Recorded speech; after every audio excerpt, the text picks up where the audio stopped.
Selamanyakah pengharapan itu hilang?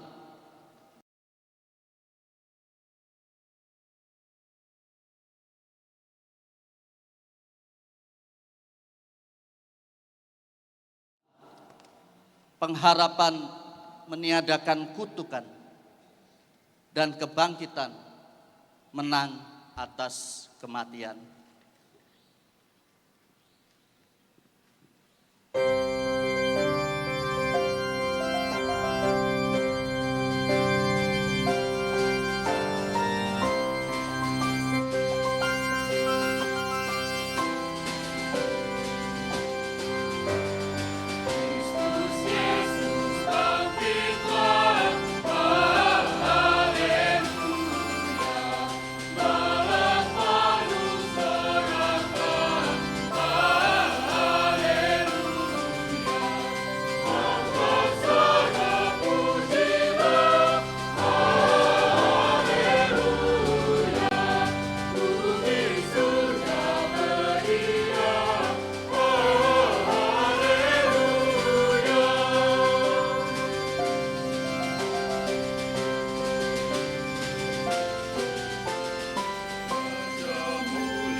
Pagi-pagi benar, pada hari pertama minggu itu, mereka pergi ke kubur, membawa rempah-rempah yang telah mereka sediakan. Mereka mendapati batu sudah terguling dari kubur itu, dan setelah mereka masuk, tidak menemukan jenazah Tuhan Yesus. Sementara mereka termangu-mangu karena hal itu, tiba-tiba dua orang berdiri dekat mereka, memakai pakaian yang berkilau-kilauan. Mereka sangat ketakutan dan menundukkan kepala. Lalu kedua orang itu berkata kepada mereka, "Mengapa kamu mencari Dia yang hidup di antara orang mati? Ia tidak ada di sini, Ia telah bangkit. Ingatlah apa yang dikatakannya kepada kamu ketika Ia masih di Galilea, yaitu bahwa Anak Manusia harus diserahkan ke tangan orang-orang berdosa dan disalibkan dan bangkit pada hari yang ketiga." Teringatlah mereka akan perkataan Yesus itu. He is risen. Indeed, He is risen. Mari kita berdiri, kita naikkan pujian bagi Allah yang bangkit yang mulia, dan yang menang.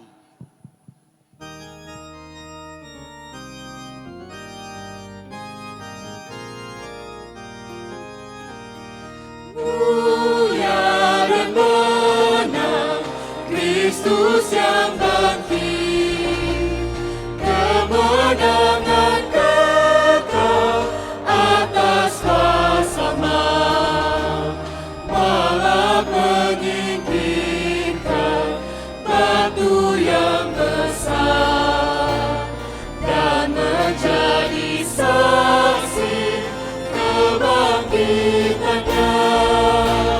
Mulia dan menang, Kristus yang bangkit, kemenangan kekal atas kuasa maut. Kristus nyatakan kebangkitannya, kasih-Nya yang ajaib singkirkan takut, penuh dengan suka gereja memuji, karena kuasa maut hilang sengatnya. Mulia dan menang, Kristus yang bangkit, kemenangan kekal atas kuasa maut. Hanya Kau saja, Raja hidupku, berkuasa atasku dan menolongku. Sebab kematianmu yang penuh kasih membawa kami ke surga sebagai pemenang. Mulia dan menang, Kristus yang bangkit, kemenangan kekal atas kuasa maut. Mari kita berdoa. Kami memuji akan kebesaran-Mu ya Tuhan, karena Engkau telah bangkit dan Engkau menang atas kuasa maut. Kegelapan tidak lagi berkuasa, pengharapan itu menjadi nyata. Terpujilah Engkau ya Tuhan, yang kami peringati di pagi hari ini. Oleh karena Engkau Allah yang berkuasa, yang menyatakan bahwa kehidupan menang atas kematian. Kami bersyukur, berterima kasih ya Tuhan. Hadirlah di dalam ibadah kami pada hari ini, pada pagi hari ini, sehingga nama-Mu saja yang boleh dipermuliakan. Dan setiap kami boleh bersuka cita, bersorak-sorai oleh karena pengharapan yang datang daripada-Mu. Dengar seru doa kami ya Tuhan, demi Kristus Yesus Tuhan yang mengajar kami juga berdoa demikian. Bapa kami yang di surga, dikuduskanlah nama-Mu, datanglah kerajaan-Mu, jadilah kehendak-Mu di bumi seperti di surga. Berilah kami pada hari ini makanan kami yang secukupnya, dan ampunilah kesalahan kami, seperti kami juga mengampuni orang yang bersalah kepada kami. Dan janganlah membawa kami ke dalam pencobaan, tetapi lepaskanlah kami dari yang jahat. Karena Engkaulah yang punya kerajaan dan kuasa dan kemuliaan sampai selama-lamanya. Amin. Sesudah yang dapat binasa ini mengenakan yang tidak dapat binasa, dan yang dapat mati ini mengenakan yang tidak dapat mati. Akan digenapi firman yang tertulis, maut telah ditelan dalam kemenangan. Hai maut, di manakah kemenanganmu? Hai maut, di manakah sengatmu? Sengat maut ialah dosa, dan kuasa dosa ialah hukum Taurat. Namun syukur kepada Allah yang telah memberikan kepada kita kemenangan melalui Tuhan kita Yesus Kristus.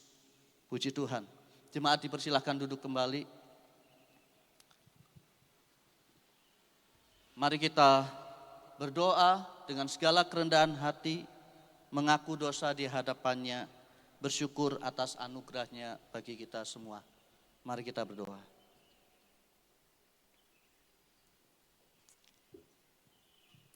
Tuhan, dengan segala kerendahan hati kami datang kepadamu, mengakui akan segala dosa dan kesalahan kami. Dosa kesalahan kami yang membawa Engkau di kayu salib membayar harga bagi kami semua. Tuhan, kami datang kepadamu, kiranya Engkau mengampuni akan segala dosa dan pelanggaran kami. Engkau yang terus menanti-nantikan untuk anak-anak-Mu datang kepadamu dalam pertobatan, datang kepadamu dengan segala kehancuran hati, datang kepadamu dengan tekad untuk terus-menerus hidup berpadanan dengan kehendak Tuhan. Maka dengarlah seruan doa kami ya Tuhan, permohonan pengampunan dosa kami. Engkau yang mendengar dan Engkau yang mengampuni setiap kami. Demi nama Tuhan kami, Yesus Kristus kami berdoa.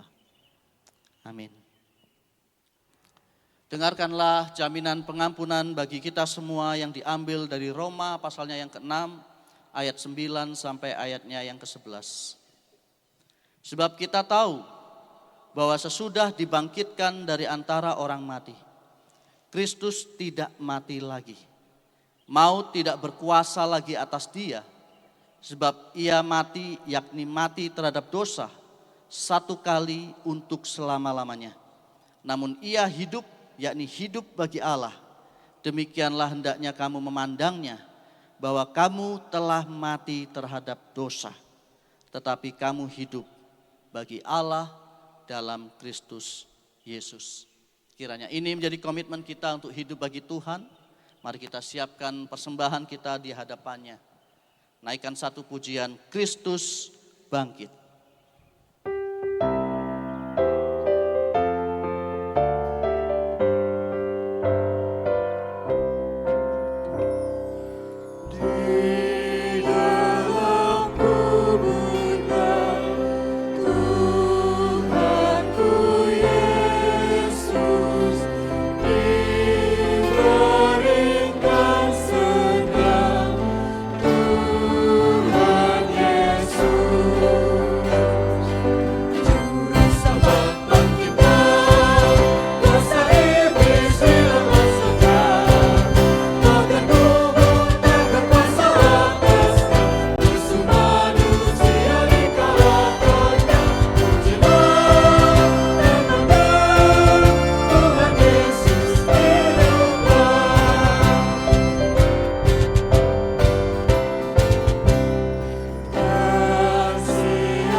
Juru selamat bangkitlah, kuasa iblis hilanglah.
persembahan kita dalam doa. Tuhan, atas segala-galanya Engkaulah yang empunya. Hidup kami Engkau juga yang punya, segala yang kami miliki Engkau juga yang punya.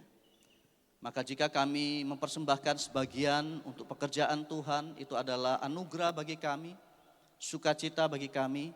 Oleh karena bukan hanya uang yang kami perlu persembahkan, tetapi hidup kami sepenuhnya dipersembahkan bagimu. Terimalah persembahan kami ya Tuhan, pakai itu untuk mendatangkan kemuliaan dan hormat bagi nama-Mu sendiri. Dengar seru doa kami, demi nama Tuhan kami Yesus Kristus kami berdoa. Amin. Jemaat dipersilakan duduk kembali. Mari kita siapkan hati kita untuk boleh mendengarkan firman Tuhan. Mempersiapkan sedemikian rupa mengingat bahwa Kristus hidup, maka kita boleh mempunyai pengharapan dan kita melayani Kristus yang hidup itu. Selama-lamanya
He is risen.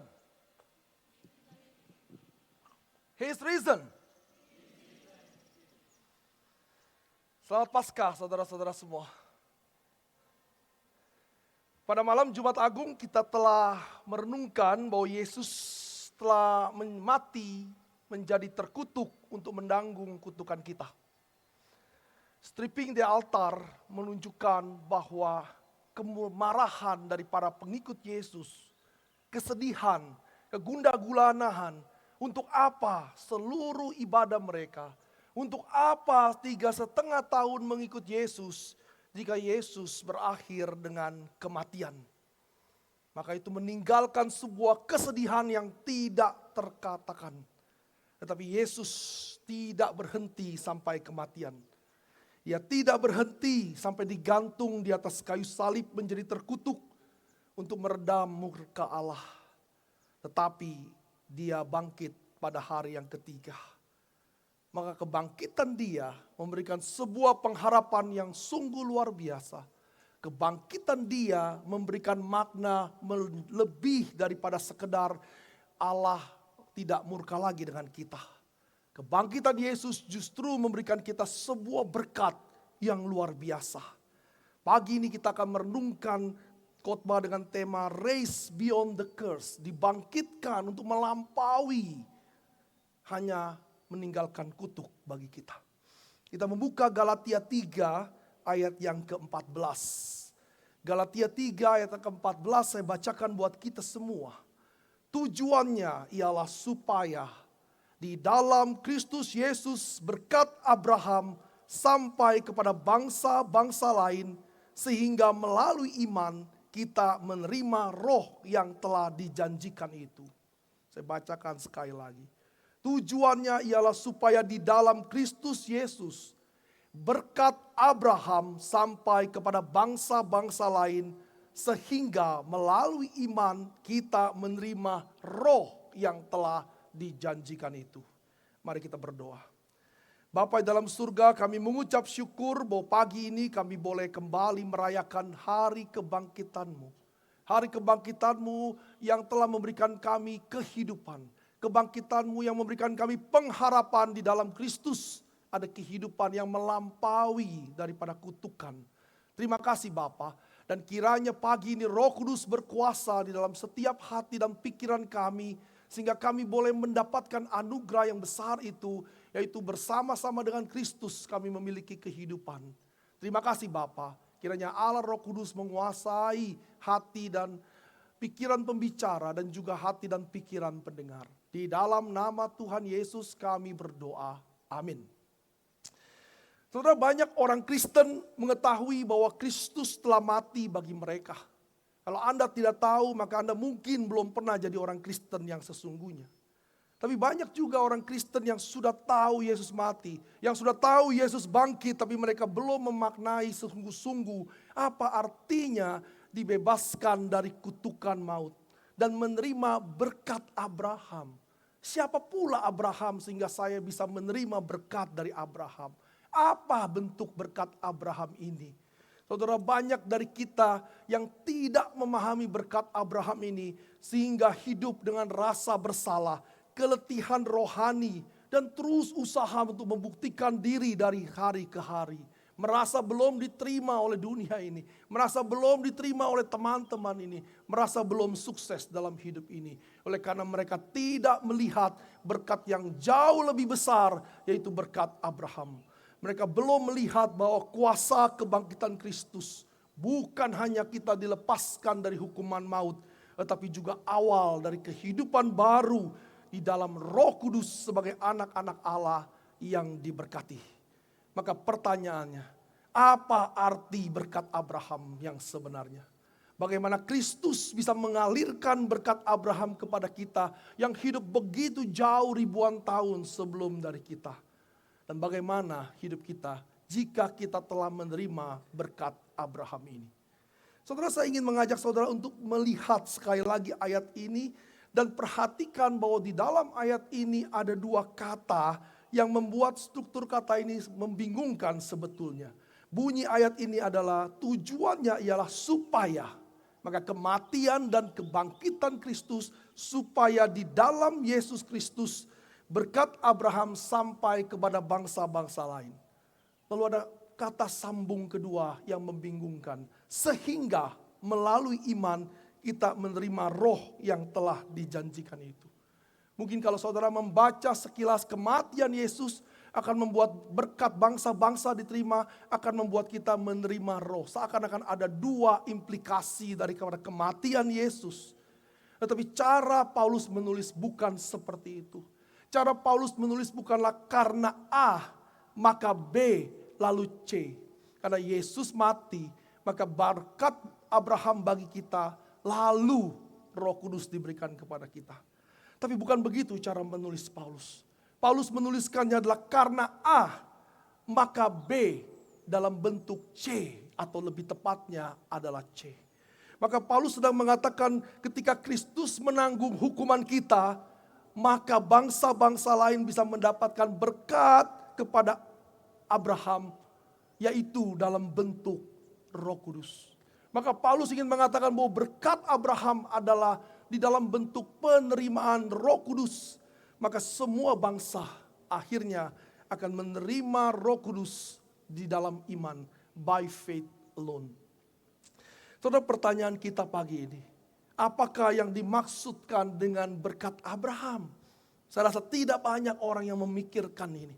Orang banyak memikirkan selamat di dalam Kristus, dibebaskan dari hukuman dosa, hidup di dalam Kristus. Tapi apa maknanya?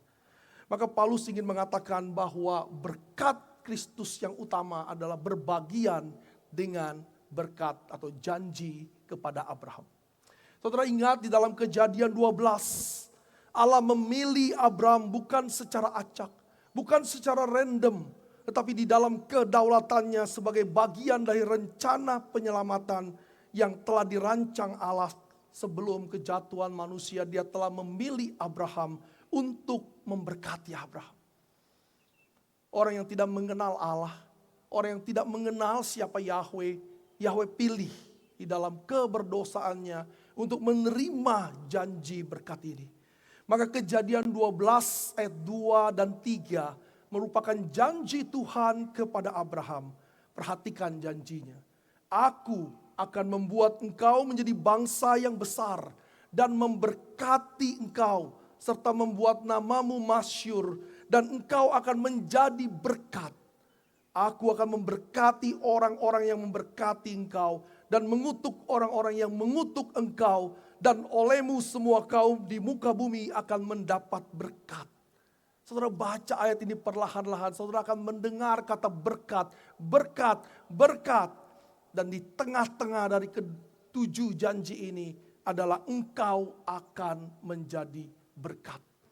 Maka berkat Abraham adalah bukan sekedar Abraham menjadi kaya, bukan sekedar Abraham menjadi hebat, tapi Abraham akan menjadi berkat bagi dunia ini.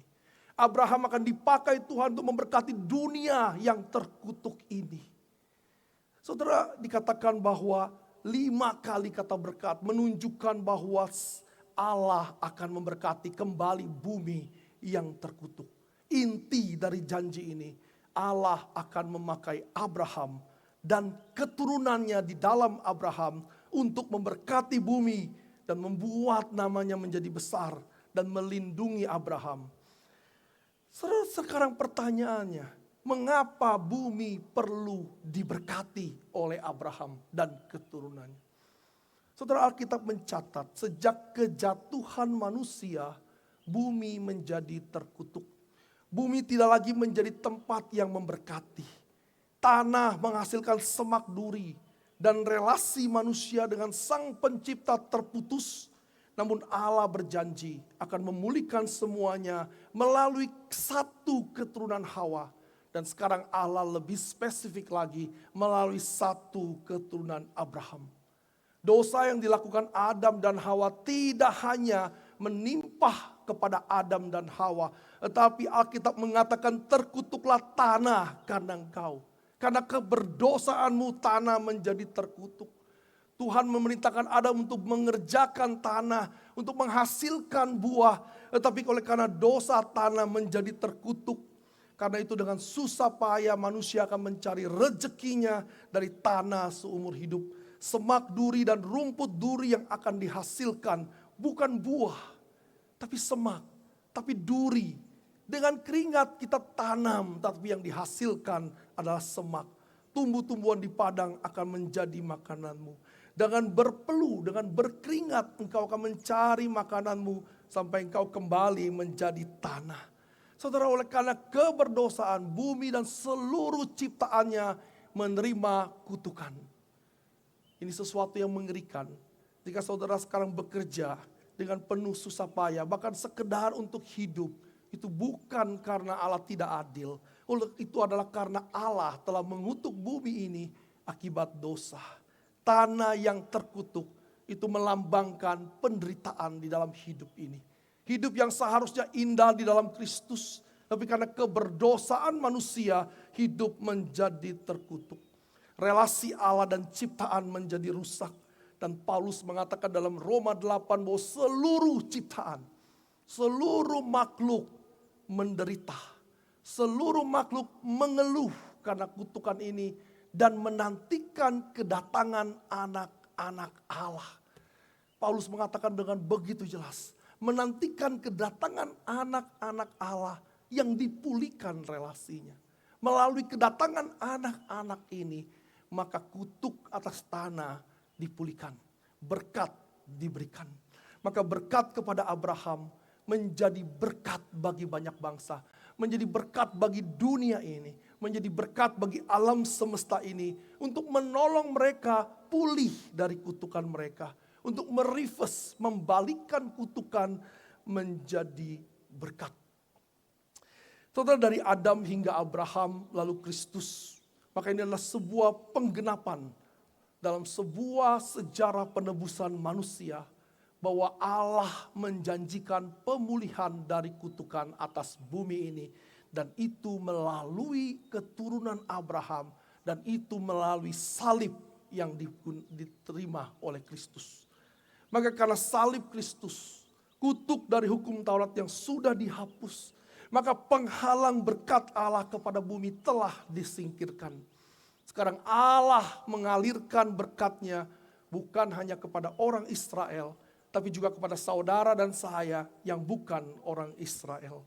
Maka tidak ada cara apapun di dunia ini yang bisa membatalkan kutuk ini. Tidak ada satu agama pun yang bisa membawa manusia berelasi kembali kepada Allah.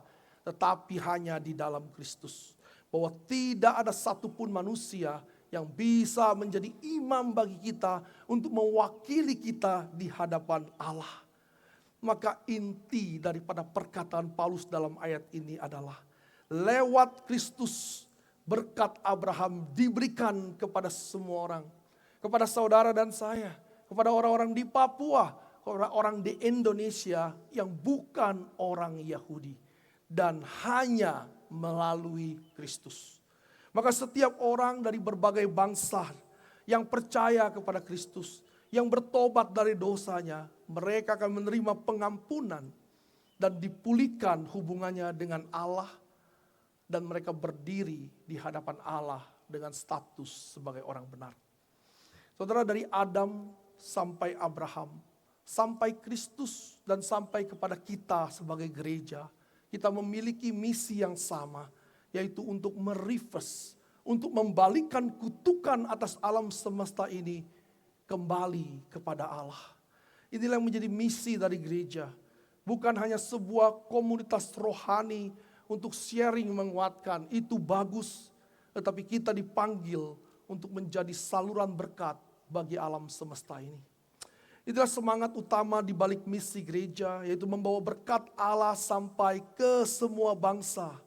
Mengabarkan ada jalan pemulihan dari kutuk atas hidup ini. Beritakan Injil ke seluruh dunia. Itulah moto dari gereja yang seharusnya. Tapi bukan dengan usaha, tapi dengan iman kepada Yesus Kristus yang sudah bangkit dari kematian. Karena Yesus adalah satu-satunya Tuhan yang hidup yang benar. Di bawah kolong langit ini tidak ada keselamatan di luar nama Yesus Kristus yang kepadanya manusia dapat diselamatkan. Maka jika saudara pagi ini masih di luar Kristus, firman Tuhan mengatakan saudara akan binasa, hidup di dalam kebinasaan kekal karena saudara belum lepas dari kutukan itu. Tapi jika saudara di dalam Kristus, maka kehidupan menjadi milik saudara. Maka pertanyaan pagi ini, menyadari kebangkitan Kristus yang sungguh terjadi.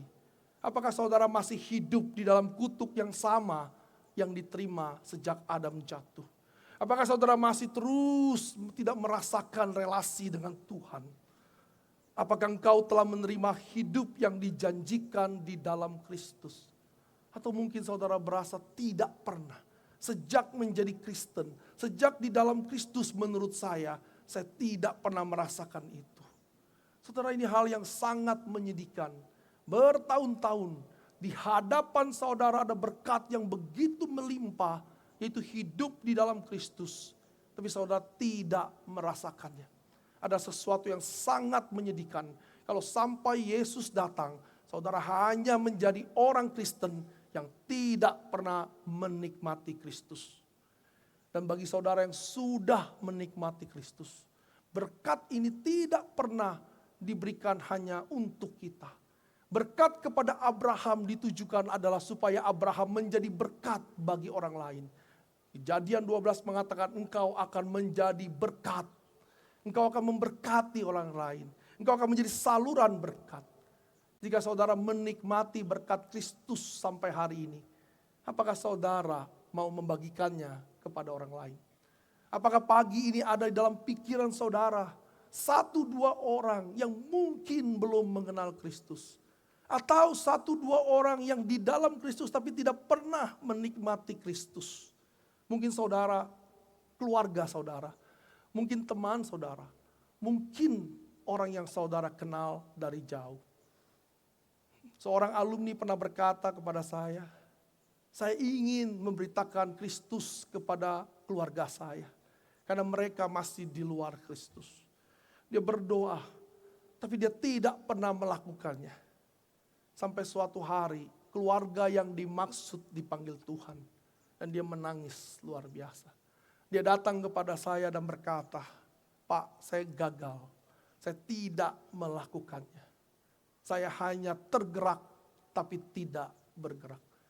Saudara, jika hari ini saudara tergerak untuk memberitakan Injil, menyampaikan Kristus mati bagi dosamu, Kristus bangkit untuk memberikan kehidupanmu, jangan kau tunda saudara. Karena kau gak pernah tahu kapan orang yang kau maksud itu akan dipanggil Tuhan. Saudara, di tengah dunia yang hancur dan kosong, Kristus datang bukan hanya untuk menyelamatkanmu, tapi untuk menjadikan kita saluran kehidupan bagi orang lain. Maka engkau jangan hanya menjadi penerima berkat, tapi menjadi penyalur berkat.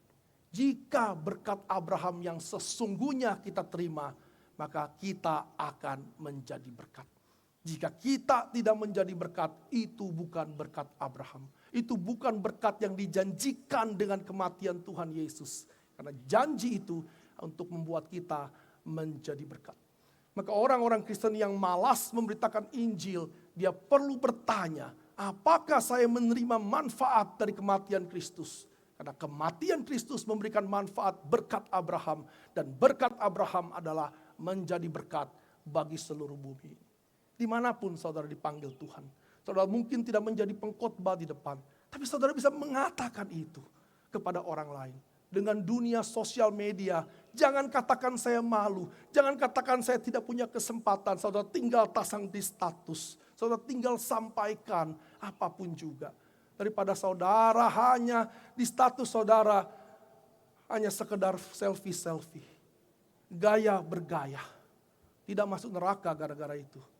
Tetapi mengapa engkau tidak menggunakan sosial mediamu daripada sekedar untuk mengekspos dirimu yang cantik, yang keren, yang penuh berkat. Gunakan sosial mediamu untuk mencapai, untuk mengatakan berkat ini kepada orang lain. Kalau hari ini semua menaikkan sosial medianya, Yesus mati bagi dosamu. Percayalah, kontak nomor ini, nomor saudara. Beritakan Injil. Maka ada ribuan orang hari ini mendapatkan berita itu. Maukah saudara? Mau kerjakan itu pagi ini? Dan setiap minggu saudara kerjakan, saudara akan mendapatkan begitu banyak orang diberkati. Sampai suatu hari saudara mungkin akan mendapatkan DM. Engkau mungkin lupa, tahun yang lalu aku membaca statusmu. Tahun yang lalu aku tergerak oleh lagu yang kau naikkan. Itu memuliakan Kristus. Itu membuat saya datang kepada Kristus. Dan kau akan merasakan sukacita yang luar biasa. Sukacita yang begitu hebat karena saudara menerima berkat Abraham menjadi berkat bagi orang lain. Saudara, dikatakan bahwa tujuan Yesus adalah agar kita menerima janji Abraham yaitu menjadi berkat. Dalam bentuk apa? Maka bentuknya adalah di dalam Roh Kudus. Tapi pertanyaannya, saudara dan saya tidak ada keturunan Abraham. Bagaimana mungkin kita berbagian dengan berkat Abraham ini dan menerima Roh Kudus? Maka jelas orang Yahudi keturunan Abraham dan jelas saudara dan saya bukan. Tetapi Alkitab mengatakan di dalam Galatia 3 ayat-ayat sebelum ini mengatakan demikian dalam Galatia 3 ayat 7. Mereka yang hidup dari iman, mereka itulah anak-anak Abraham. Maka Paulus mengatakan bahwa anak-anak Abraham bukanlah anak-anak Abraham secara fisik, secara darah, tetapi karena iman yang sama. Mengapa? Karena di dalam ayat 8 dikatakan, kitab suci yang sebelumnya mengetahui bahwa Allah membenarkan orang-orang bukan Yahudi karena iman, telah terlebih dahulu memberitakan Injil kepada Abraham. Olehmu segala bangsa akan diberkati. Maka Injil yang kita terima hari ini, Paulus mengatakan telah diberitakan kepada Abraham terlebih dahulu. Itu Injil yang sama. Injil akan kedatangan Mesias. Injil yang mengatakan bahwa Mesias akan menebus dosa kita. Kalau Injilnya beda, Abraham menerima Injil yang berbeda dengan kita, maka there is no point buat kita berbagian dengan Abraham.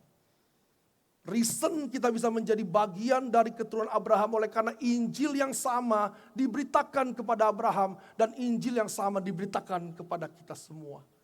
Karena itu respon yang sama dituntut atas Injil yang sama. Abraham dibenarkan karena iman. Maka Galatia 3 ayat 9, mereka yang hidup dari iman, mereka lah yang diberkati bersama-sama dengan Abraham yang beriman itu. Jadi bagaimana kita menjadi anak-anak Abraham? Kita menjadi anak-anak Abraham dengan beriman kepada Injil yang didengar oleh Abraham. Dan Injil yang didengar oleh Abraham adalah Injil yang sama. Yang saudara dengar setiap pagi, setiap minggu, setiap saat. Bahwa Yesus mati untuk menebus dosamu. Bahwa Yesus bangkit untuk memberikan kehidupan bagimu. Dan berkat itu adalah membuat kita mampu memberkati segala bangsa. Saudara, Roh Kudus menjadi penggenapan dari janji Tuhan kepada Abraham. Karena tanpa Roh Kudus kita tidak mungkin bisa berespon dengan iman. Tanpa Roh Kudus kita tidak mungkin bisa bertobat. Karena Roh Kuduslah yang melahirbarukan kita. Roh Kuduslah yang memberikan iman dan membuat kita mampu untuk bertobat. Karena itu struktur kalimat Paulus adalah karena A maka B dan lebih tepatnya lagi C. Karena Yesus mati maka berkat Abraham kau terima yaitu dalam bentuk penerimaan Roh Kudus. Yaitu Paulus mengatakan berkat Abraham sama dengan menerima Roh Kudus. Saudara, seorang theologian yang sangat ahli di dalam Pauline theology, dan hampir semua seminarian pasti akan membuka buku ini jika ingin belajar tentang Paulus, yaitu Herman Ridderbos.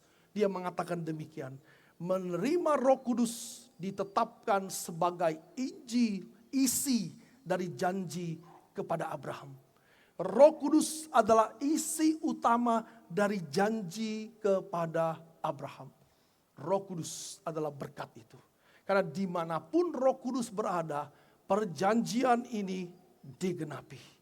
Maka Paulus ingin mengatakan bahwa Roh Kuduslah sebetulnya yang menjadi berkat itu. Mengapa? Karena Paulus mengatakan demikian dalam Galatia 4 pasal berikutnya. Bahwa ia diutus untuk menebus mereka yang takluk kepada hukum Taurat, supaya kita diterima menjadi anak. Karena kamu adalah anak, maka Allah telah menyuruh roh anaknya, yaitu Roh Kudus ke dalam hati kita, supaya kita bisa berseru, ya Aba, ya Bapa. Allah menyuruh, meminta, mengirim Roh Kudus ke dalam hati kita, supaya kita bisa berespon ya Aba, ya Bapa kepada Bapa. Saudara, di dalam Kristus kita akan menerima Roh Kudus. Roh Kudus yang membuat kita bisa berseru. Dan dikatakan di dalam Galatia 3 ayat 6. Menerima Roh Kudus sama dengan diperhitungkan sebagai orang benar. Karena kita menerima Roh Kudus tanpa usaha sedikit pun. Saudara, Roh Kudus adalah Allah. Saudara tidak bisa menyuruh-nyuruh Roh Kudus. Saudara tidak bisa mengatur-ngatur Roh Kudus untuk datang dan pergi. Roh Kudus adalah pribadi Allah. Dia datang dengan kehendak hatinya. Maka ketika dia datang kepada hidup kita, itu adalah anugerah. Itu adalah berkat dari Tuhan. Dan kita diperhitungkan sebagai orang benar. Maka kita menerima janji Abraham ketika kita menerima Roh Kudus. Karena ketika kita menerima Roh Kudus ada iman, ada pertobatan. Dan setelah itu ada kemampuan untuk memberitakan Injil kepada orang lain. Berkali-kali saya katakan bahwa tidak mungkin sehebat-hebatnya kita bisa membuat orang bertobat. Bisa menyentuh hati saudara. Kisah yang paling hebat, yang paling dramatis, yang paling menggugah hati hanya mampu menggugah hati. Tapi hanya Roh Kudus yang bisa menggubah hati. Saudara jangan khawatir, beritakan Injil juga untuk diri saudara. Karena Roh Kudus yang akan menggubah hati manusia. Semua cerita yang baik, cerita yang seru hanya mampu sampai menggugah hati tanpa menggubah hati.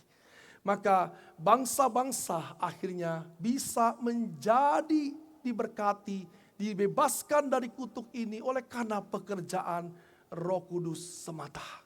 Dan semuanya itu diterima dengan iman.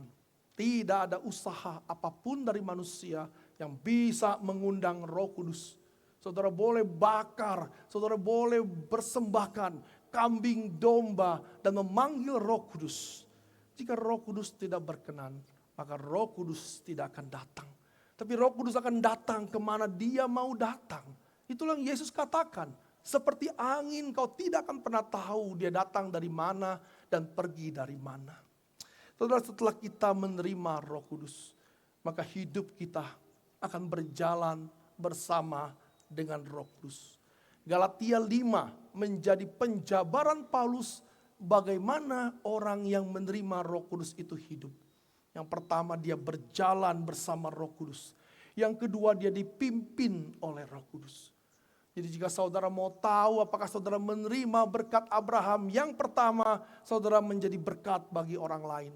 Yang kedua, saudara hidup dipimpin oleh Roh Kudus, berjalan bersama dengan Roh Kudus. Itu Galatia 5 ayat 16 dan 18. Disambung dengan 19. Orang yang hidup dipimpin Roh Kudus, dia akan menghindari percabulan. Dia akan menghindari kecemaran.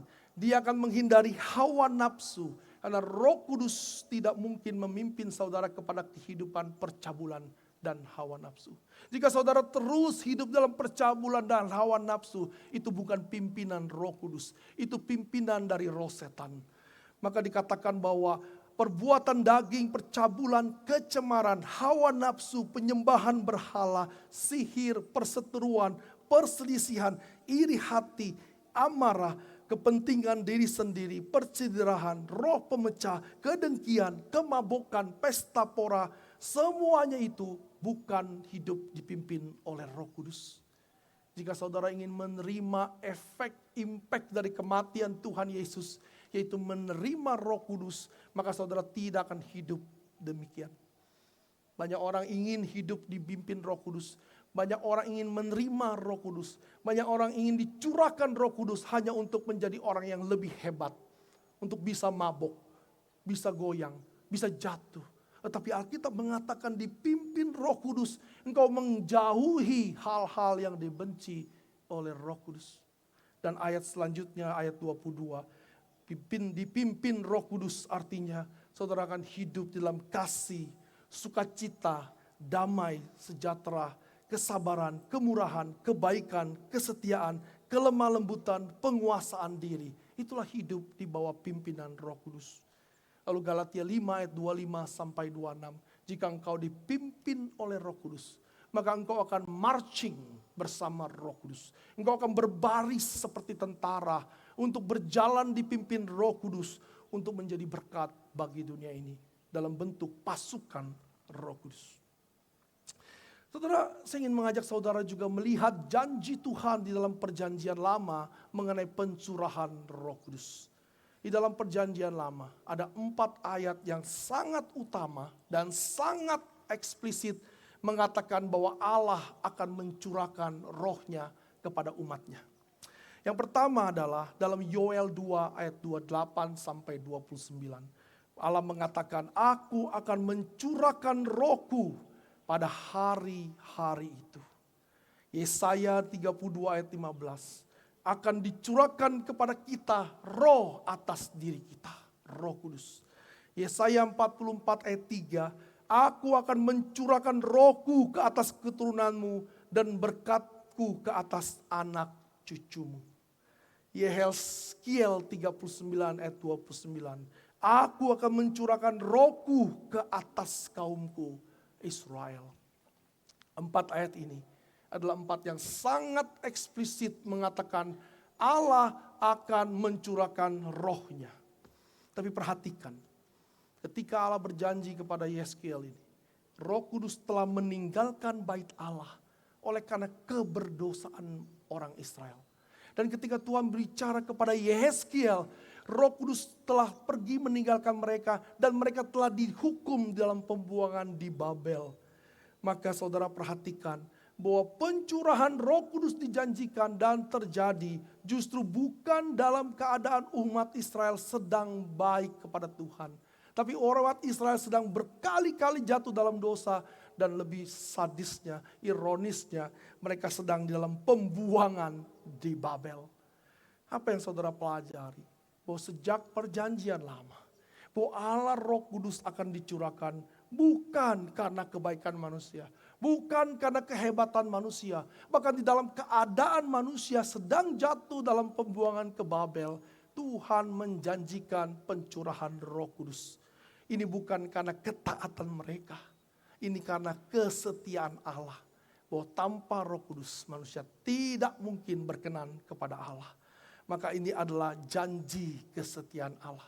Saudara tidak mungkin bisa mengundang Roh Kudus dengan ketaatanmu. Saudara tidak mungkin bisa membuat Roh Kudus masuk dalam hidupmu dengan segala kebaikan dan kesalehanmu.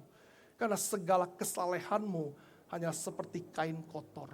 Kalau segala kesalehanmu, ketulusanmu itu kain kotor, bagaimana mungkin Roh Kudus mau datang dengan undanganmu? Tapi Roh Kudus justru datang ketika engkau dengan hati yang hancur, air mata yang mengalir dan lutut yang bertelut di hadapan Tuhan. Roh Kudus berkenan justru kepada orang-orang yang seperti ini. Maka ketika kita masih seteru Allah, ketika kita masih menjadi musuh Allah, Roh Kudus dicurahkan agar kita tidak lagi menjadi seteru Allah. Hanya Roh Kudus yang membuat kita menjadi dari seteru Allah, dari musuh Allah menjadi sahabat Allah. Inilah maknanya saudara, menerima Roh Kudus by faith, bukan karena ketaatan kita, tapi kita menerima Roh Kudus karena kesetiaan Allah.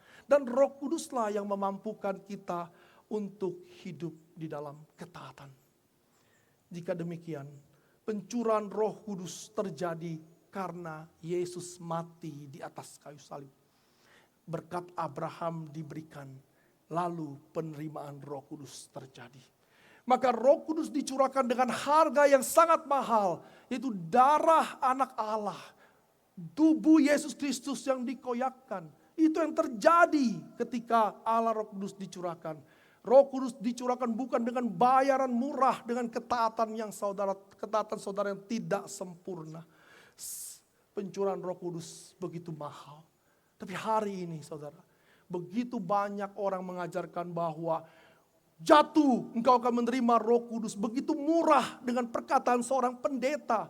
Bahkan dengan jubahnya yang penuh dengan keringat dia mengatakan Roh Kudus turun. Bukankah itu sebuah penghinaan? Yesus mati di kayu salib untuk membuat Roh Kudus bisa kita terima. Sekarang direduksi hanya dengan perkataan pendeta, perkataan orang yang berdosa. Seakan-akan Roh Kudus bukan lagi seorang pribadi, tapi sebuah benda, sebuah energi.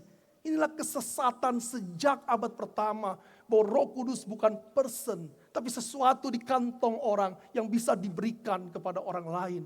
Dengan kehebatan seseorang tertentu.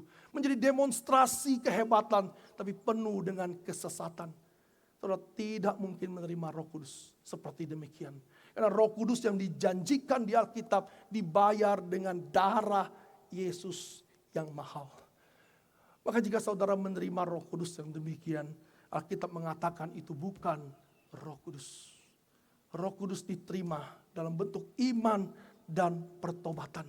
Maka bukan percikan-percikan air. Ini sangat kurang ajar. Ini sangat menghina pengorbanan Yesus Kristus. Dia mati sehingga Roh Kudus bisa kita terima. Bukan karena kehebatan, kesalehan orang-orang tertentu. Saudara, saya ingin tutup ibadah pagi ini dengan beberapa pertanyaan. Saudara, Kristus telah mati dan menanggung kutuk yang seharusnya ditimpakan kepada kita. Ia tidak hanya mati untuk membebaskanmu dari hukuman, tapi untuk memberimu hidup baru. Hidup di dalam Roh Kudus yang adalah Allah itu sendiri. Hidup inilah yang dijanjikan Allah kepada Abraham. Dan hari ini, hari Paskah, mengingatkan kita bahwa kubur kosong bukan hanya tentang Yesus yang bangkit, tapi tentang kita yang ikut bangkit bersamanya. Karena itu setiap hari Minggu kita merayakan kebangkitan Kristus.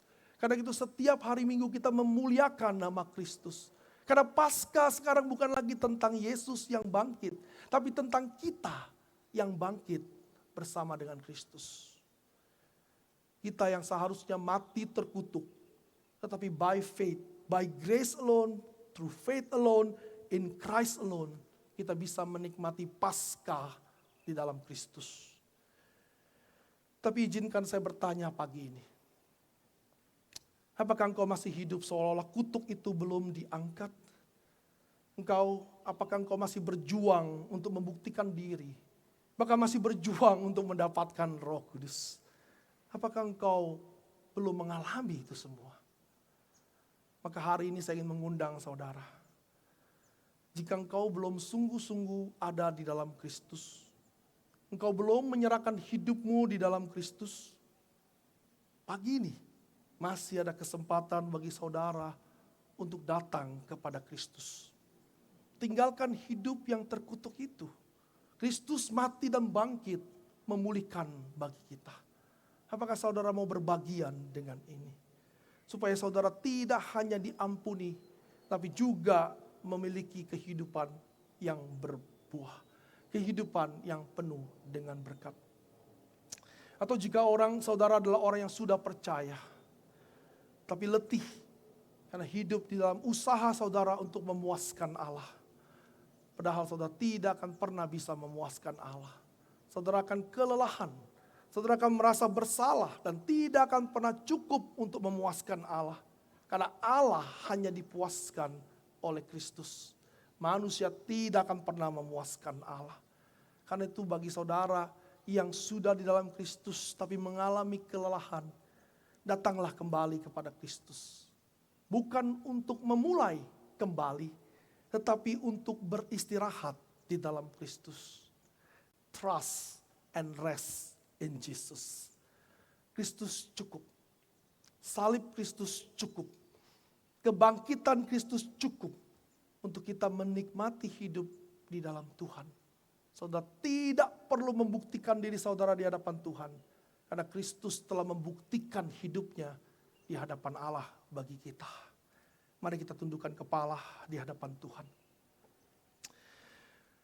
Saudara, jika hari ini engkau ingin menyerahkan hidupmu kepada Kristus. Karena selama ini saudara mungkin menjadi orang Kristen. Saudara mengaku Kristen, tinggal bersama dengan orang-orang Kristen. Tapi saudara tidak pernah mengalami hidup di dalam Kristus. Saudara tidak pernah menikmati Kristus. Maka saudara boleh letakkan tangan saudara di dada. Saya akan berdoa bagi saudara. Agar Roh Kudus berkenan menyapa saudara. Dan juga bagi saudara yang ingin berkata, cukup Tuhan aku sudah berlelah membuktikan diri kepada dunia ini. Cukup Tuhan, aku sudah lelah mencoba dan mencoba. Aku ingin hidup tenang di hadapan-Mu. Aku ingin bergantung kepadamu. Saudara juga boleh letakkan tangan saudara di atas dada saudara. Gunakanlah pagi ini di hadapan Tuhan.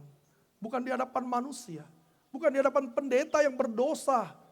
Tapi di hadapan Kristus yang telah mati dan bangkit bagi saudara.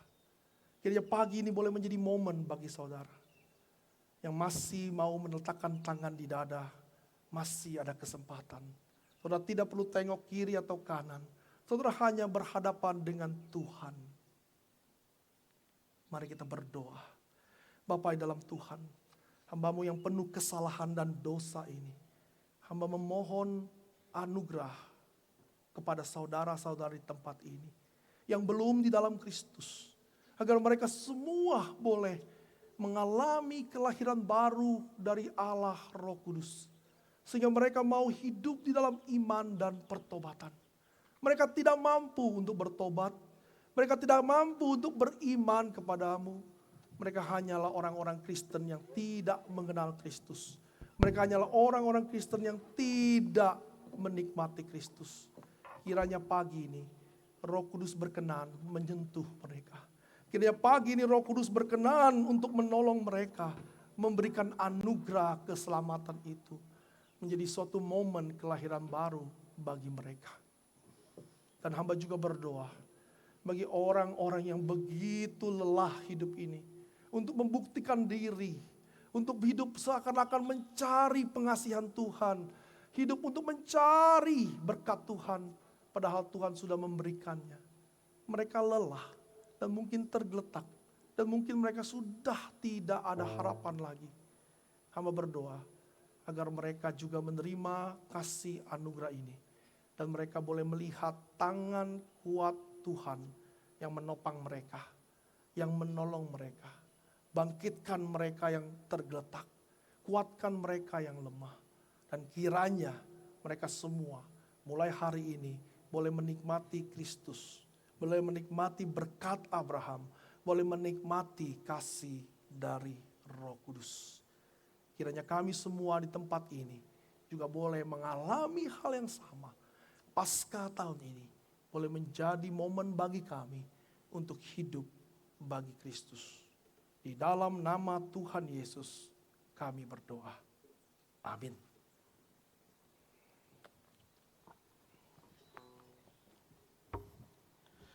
Jemaat yang dikasihi Tuhan, kami undang untuk berdiri, meresponi firman Tuhan pada pagi hari ini. Mari kita naikkan satu pujian, Christ is risen, He is risen indeed.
dengan saudara dan terimalah berkat dari Tuhan. Kiranya Allah dan Bapa Tuhan kita Yesus Kristus yang dalam rahmat-Nya yang besar yang telah melahirkan kita kembali melalui kebangkitan Yesus Kristus dari antara orang mati menganugerahkan kepada kita semua hidup yang penuh pengharapan. Kiranya semua terus dikuatkan oleh kuasa Allah Roh Kudus melalui iman yang teguh sambil menantikan warisan yang tidak dapat binasa, tidak dapat cemar dan tidak dapat layu yang telah disediakan tersimpan di sorga bagimu hingga hari keselamatan itu dinyatakan. Amin.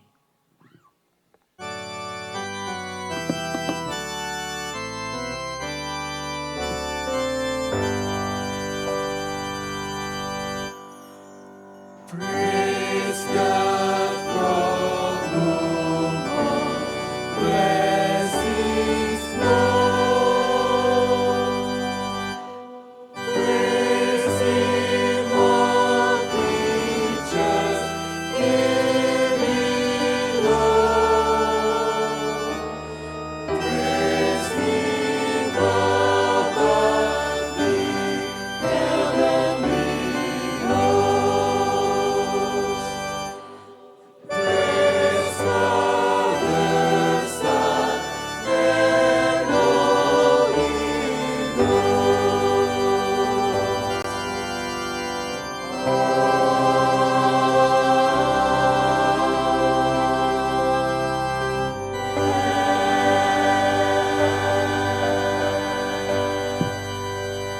He is risen.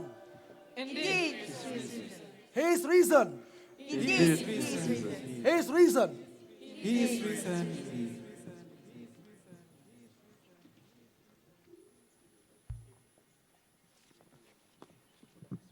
Jemaat dipersilakan duduk kembali saat teduh.